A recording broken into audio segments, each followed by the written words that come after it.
이제 집중적으로 광범위하게 미시적 우리가 분석을 하고 있죠. 3번 자신의 문제를 어떻게 표현해야 할지 난감해하는 내담자들로 하여금 무슨 노출을 용이하게 하는데 그래서 은유기법이 활용되고 있죠. 자신이죠. 자신의 뭐죠? 자기 노출. 자신 노출이죠. 자기 노출을 용이하게 해야만이 문제가 해결되기 때문에 그래서 은유를 바로 통해서 은유라는 기법을 활용하면은 자기 자신을 표현하기 힘든 그런 부분 문제를 쉽게 노출한 다음에 자기 노출입니다. 자기 노출. 4번 상담에서 마음 내키하지 않은 사람 또 무슨적인 내담들을 상담하기 위한 의사소통 방법으로서 은유를 활용하는 것이 좋다고 주장하였다. 마음을 내키하지 않은 사람 어떤 사람이죠? 약간 삐까는 사람 뭐라고 그러죠? 저항적인 사람. 그렇죠.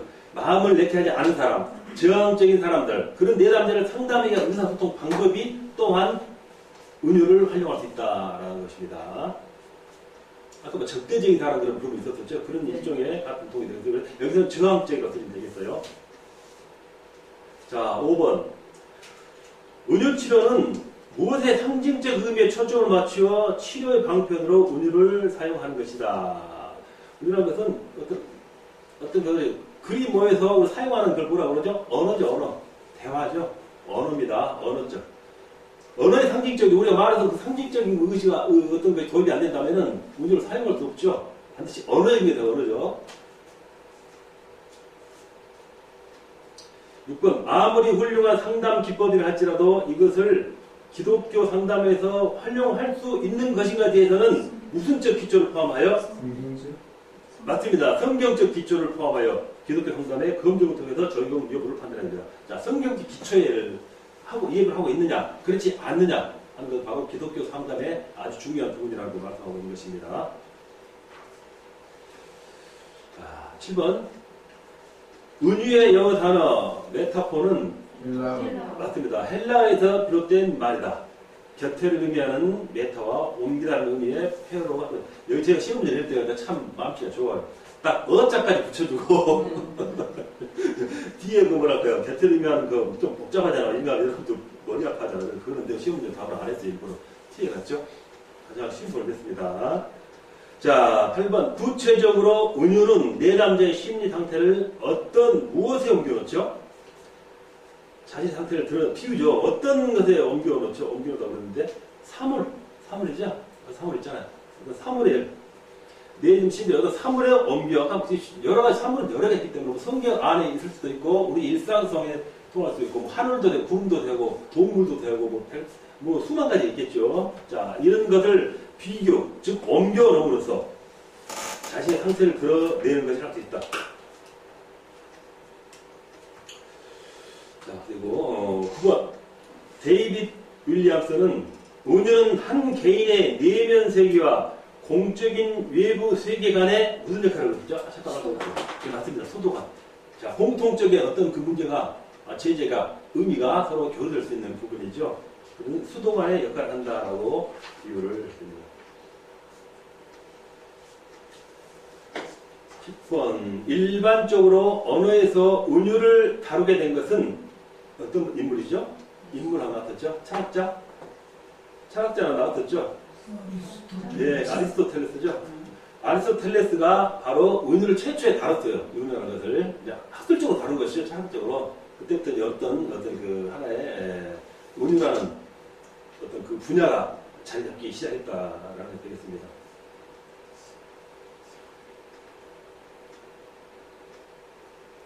자, 누구든지 자신의 내면 상태를 직설적으로 표현하기 곤란하거나 여의치 않을 때 그 개념과 어떠한 다른 개념을 통해서 내면 상태를 설명하는 거예요. 비슷하다는 걸 뭐라고 그러죠? 좀 유식한 말로? 비슷하다. 유사. 이거 맞습니다. 유사. 유사합니다. 유사한 다른 개념을 통해서 내면 상태를 설명하려고 한다. 비슷한, 틀린 말 아니겠죠? 그렇죠. 우리가 유사한이라고 했기 때문에. 자, 12번. 자, 무엇의 의식적인 마음과 무의식적인 마음 모두를 그렇죠. 대답입니다. 제3자의 의식적인 마음과 무의식적인 마음 모두를 동시에 대화하기 위한 도구로서 의식과 무의식을 연결시키는 상징적 이야기가 바로 운율이다. 운율에 대해서 진짜 낱낱이 우리가 지금 이렇게 연구하고 있는 부분이 있는 것 같아요. 자, 13번. 운율은 자신의 무엇, 경험 등에 대해서 이야기로 묘사하도록 하는 유용한 상담 방법이다. 네, 생각이죠. 맞습니다. 네, 생각입니다. 자신의 생각, 경험.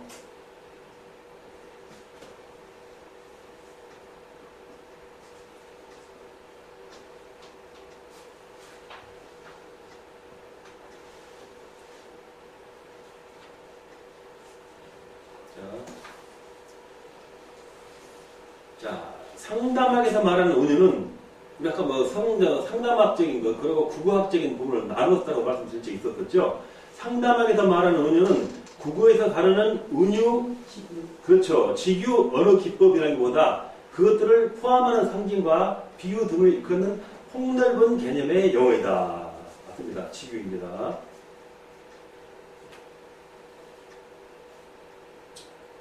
자, 국어적으로 본다면은 내 마음은 돌과 같다는 표현은 직유. 네. 내 마음은 돌이다는 표현은 은유이다.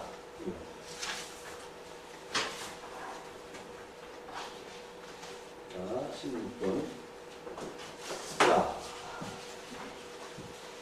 자, 은유는 A는 B이다 라는 방식의 무슨 수사법이다. 그죠? 옆에 두고 뭐 한다고 했으니까 비교.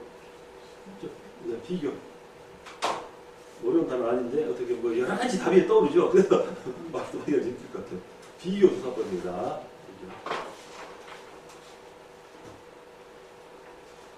그래서 은유는 한 가지 유사성을 가진 다른 것을 빌어 대비시키는 기억 방식이다.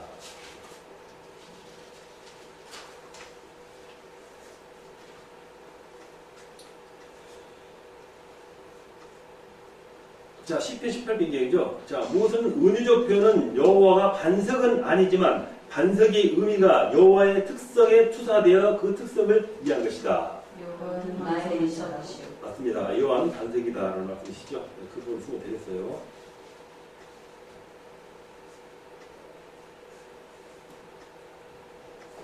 뭐 여호와는 반석, 그래서 이게 여호와는 반석이다, 반석이다. 그 의미만 동일하면 나눌 수 있겠습니다. 자, 18번. 자, 창세기 15장 1절에서 하나님은 아브라함에게 뭐라는 은유적 표현을 하셔서 자신을 계시하셨죠? 나는 너의 방패요. 맞습니다. 나는 너의 방패요라는, 여기 뭐 방패라는 은유 말 되긴 됩니다만, 뭐 전부 한다면 나는 너의 방패요까지 쓰면 더욱 좋겠죠?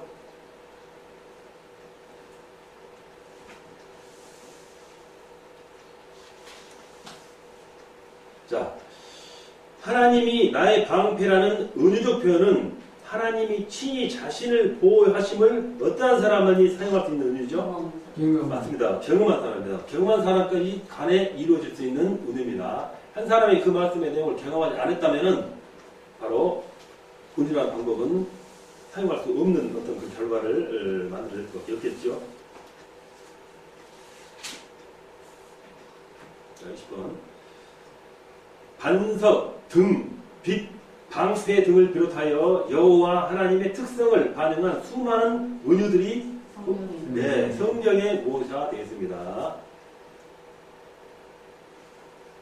그래가지고 은유적 표현은 의역할 대상만 있다면 무한정 사용할 수 있는 부분이다라고 말씀드렸었죠.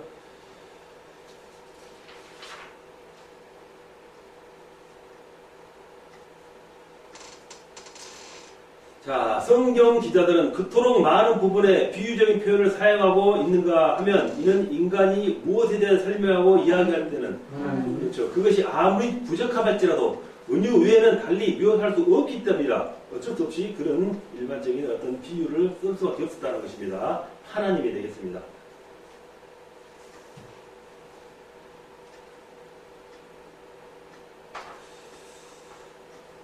지혜 문서에는 다양한 비유와 은유 및 상징들이 나타나 있다. 특히 시편과 어디에는 맞습니다. 시편과 잠언에는 풍요, 비유, 대화 또는 논쟁의 형태를 띠고 있는 은유가 많이 있습니다. 3번 사무엘하 12장에서는 누구가 누구의 나단이 다윗에게 였습니다. 하나님을 직면시킬 때 은혜의 방법을 사용했다는 것은 갈목할 만한 사례다. 그래도 왕인데 아무 선지자라 해도 그 죄를 왜그 왕이시고 누구가 누구를 이렇게 했습니까? 그런 말 못하지 않겠습니까? 그래서 은유적인 표현을 썼다는 것이죠. 예수께서 하나님의 나라의 메시지를 주로 비유로 말씀하셨는데 이 비유 안에는 뭐가 포함되어 있었죠? 네, 은유 포함되어 있습니다.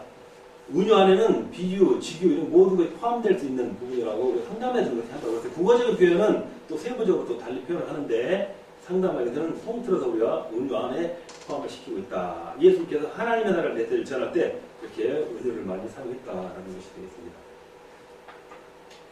자, 하시고 기독교 상담에서는 상담자와 내담자가 기독교인이고 성경이라는 인지적 우선성을 가지고 있기 때문에 네? 인지적인 자 특성보다 조금 더 한번 다른 걸 생각해 보세요. 두자 네, 땡땡이에요, 땡땡. 자, 상담자와 내담자라는 기독교인이라는 어떤 무슨 점을 가지고 있죠? 공통성. 그렇죠. 공통성을 가지고 있어요. 그걸 물어본 것입니다. 기독교 상담에서는 상담자와 내담자가 기독교인이고 성경이라는 인지적 공통성을 가지고 있기 때문에 성경을 은유로 활용하는 것이 수월하며 은유를 활용할 때 상담이 더 용이해지는 건 사실이다.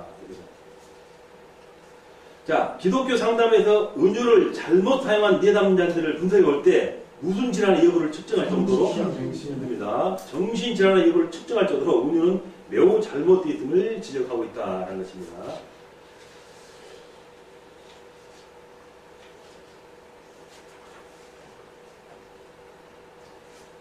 자, 무엇을 은유로 활용할 때는 전형적인 위기, 즉 사별, 이혼, 질병, 그리고 신체 장애 등에 대한 내담자 생각을 드러내기 위해서 필요하다고 했었죠.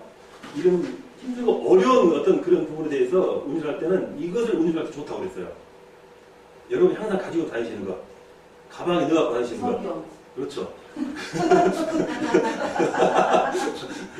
성경을 은유할 때는 이러한 어려운 부분이 있잖아요. 이런 사별이나 이혼, 성경 안에 이런 상황이 참 많이 오면은 힘들고 어려운 그런 상황의 인물들과 일꾼들이 그것을 이렇게 은유시켜서 하여튼 성경이 아주 좋은 활용이라는 것입니다. 28번 상담에서 성경 활용의 많은 방법 가운데 주요한 세 가지 요소는 위로, 교육, 진단. 맞습니다. 진단입니다. 그렇죠?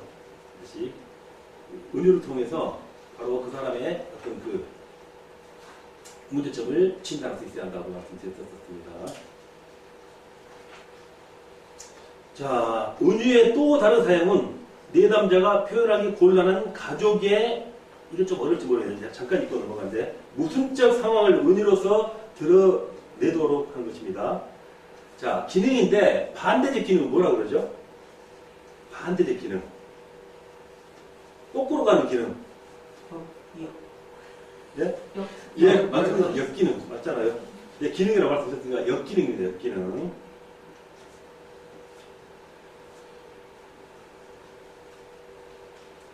자, 내가 표현하기 곤란한 가족의 역기능, 가족의 기능에서 벗어난 가족의 기능에다 어떤 반대적인 기능이 있잖아요. 가족의 기능으로서 이들이 말할 어떤 여러 가지 일들이 있겠죠. 그걸 말하는 것입니다. 그런 역기능적 상황을 이렇게 은유를 통해서 드러내도록 하는 것입니다. 쉽게 말해 힘든 부분이 되겠죠. 힘든 부분을 이렇게 은유로서 드러내도록 한다는 것이 되겠습니다. 자, 내담자는 표현하기 어려운 무순감을 은유로 표현하는 경우가 많이 있다고 그랬죠? 네, 죄책감. 예, 죄책감이에요, 죄책감. 방금 죄책감이라고 그랬었습니까, 방금? 네. 아니요, 어쩐지 내가 너무 쉽게, 죄책감 잘못 들었어요. 그래가지고, 죄책감 저는 내가, 무슨 말로 그랬어요? 수치가. 아니, 여기서 그렇게 얘기해서 생각같이 안 네, 들었어요. 저는 그게 죄책감을 들었던 말투가 그래서 맞습니다. 죄책감이 수치감이 아니라, 죄책감이라. 죄책감이 수치성이 있는 문제죠. 그렇지만 저희는 죄책감으로 표현했기 때문에 그렇게 하면 되겠습니다. 자, 이렇게 은유 기법에 대해서 상담이 있어서 그죠? 경청기법, 공감기법, 그리고 은유기법, 그리고 다음 시간에 이제 은유기법도 마지막에 나왔죠. 그래가지고 은유기법이 처음에 들을 때 아마 뭔가 했을 거예요. 그렇죠? 은유기법이 뭐라는 건지 확실히 자리 잡을 수가 있습니다. 나머지 부분 또 세부적인 부분이 한 시간 더 남았거든요. 그걸 통해서 이제 은유기법에 대한 마음을 다음 시간에 마음을 듣고 또 그 다음에 이제 또 이야기 기법이 있어요. 이야기 기법. 그것도 차근차근 15가지가 나갈 때까지 이번 한 끼에 잘하면 이제 마무리 할 수 있을 것 같아요. 좋습니다. 여러분 수고하셨습니다. 기도하겠습니다. 하나님 아버지 감사합니다. 항상 사랑과 인도하심으로 우리를 이 신학교에 인도하셔서 하나님을 만나고 또 하나님이 전해주시는 지식들을 습득하게 해주심을 감사드립니다. 이 모든 자산들이 나의 신앙의 미끄럼 되게 하시고 장차 미래 하나님의 나라를 일구어 나가는 데서 좋은 걸음이 되고 기둥이 되고 반석이 되게 하셔서 하나님의 뜻에 부합하는 우리 사랑스러운 신학생들 되게 하여 주시옵소서. 그 사랑으로 앞으로 나다 장차 하나님의 큰 일을 이루어낼 수 있는 큰 기둥들이 되게 하시고 별들이 되게 하시고 반석이 되게 하셔서 하나님의 기쁨을 살 수 있는 아름다운 우리 모두가 되게 하여 주시옵소서. 감사드리며 우리 주 예수 그리스도 이름으로 기도합니다. 아멘. 수고하셨습니다. 감사합니다.